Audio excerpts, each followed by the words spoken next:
The Central Bank of Nigeria has approved the proposed merger between Unity Bank and Providus Bank, despite a lengthy fraud investigation that followed multiple substantiated allegations of severe compliance failures, extreme financial irregularities, and 280 billion naira negative share capital at Unity Bank. The Apex Bank has also incredibly gifted the new entity a massive bailout in the form of a 700 billion naira soft loan with a 20-year term at an interest rate starting at 6%, which is approximately 4 times less than the current interbank interest rate of 25.77%. This was exclusively revealed to West Africa Weekly by a confidential source with knowledge of the matter, who passed across a CBN memo dated 22nd July 2024 and signed by Adetona Adedeji, Acting Director of the Banking Supervision Department. According to the document, the new entity does not need to start paying back the loan until 5 years have elapsed, after which it is expected to repay the loan in 15 equal parts over the remaining years. The document reads in part, "We write to inform you that the Central Bank of Nigeria has approved your request as follows.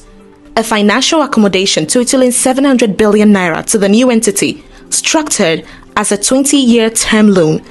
The loan will be priced at an interest rate of MPR minus 11%, subject to a minimum of 6%. Payments are to be made semi-annually with a principal moratorium of 5 years. Beginning in the 6th year, the new entity will commence repayment in 15 equal installments until maturity."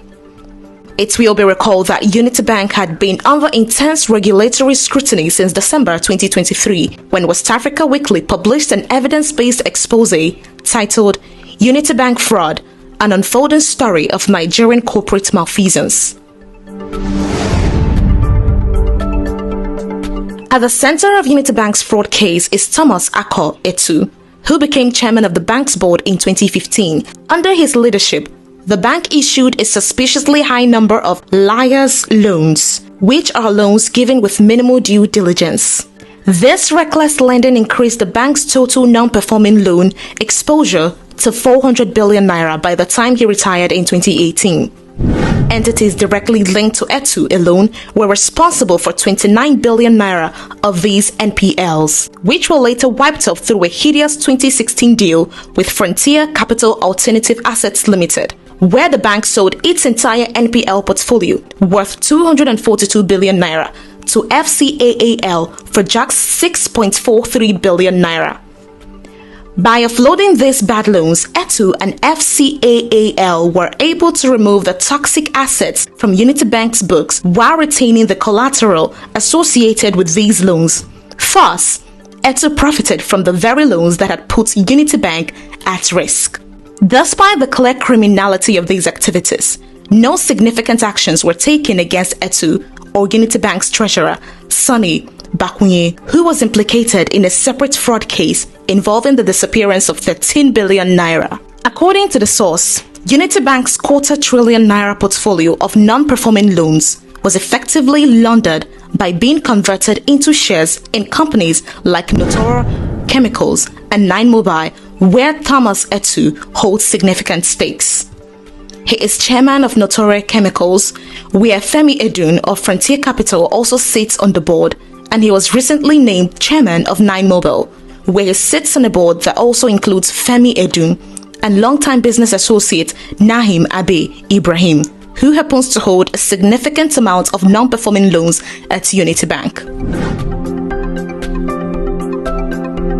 According to the source, the request for a merger between Unity Bank and Providus is part of Etu's plan to cover up a fairly obvious trail of financial crimes. Notably, the CBN's Banking Supervision Department acknowledged the concerns about Unity Bank in December 2023 and initiated an investigation, which the source claimed corroborated all of the allegations raised in the initial West Africa Weekly expose. Despite this, Thomas Etu and his associates have been able to successfully lobby and bribe multiple CBN executives, up to and including CBN Governor Yemi Cardoso, to look the other way and effectively provide cover for Etu via the Providus Bank merger. Apart from the regulatory failure involved in this merger approval, The source pointed out the unprecedented sweetheart bailout promises to increase the amount of naira in circulation by 700 billion naira without any commensurate increase in production. This means that the naira exchange rate and inflation will continue to worsen as the CBN continues to print money without any corresponding increase in local production or international demand for the naira. It will be recalled that on 31st July 2024, 7 days after the controversial merger bailout was approved, it was reported that Nigeria's total money supply has risen to 99.24 trillion naira.